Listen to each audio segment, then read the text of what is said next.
Alleati contosi alle regionali, i centristi di Area Popolare a Venezia cambiano gioco e sostengono insieme ai nemici di Forza Italia l'imprenditore Luigi Brugnaro.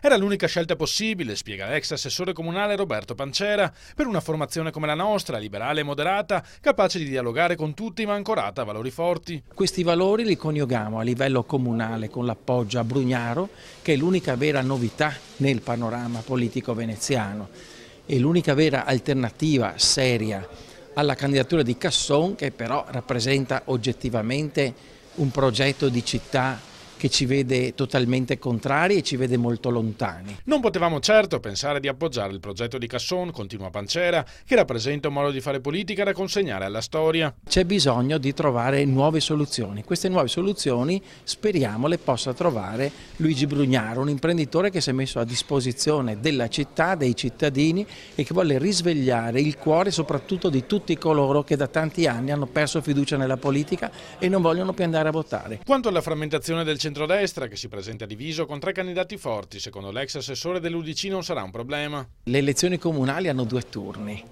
e Brugnaro si è già assicurato di fatto il ballottaggio.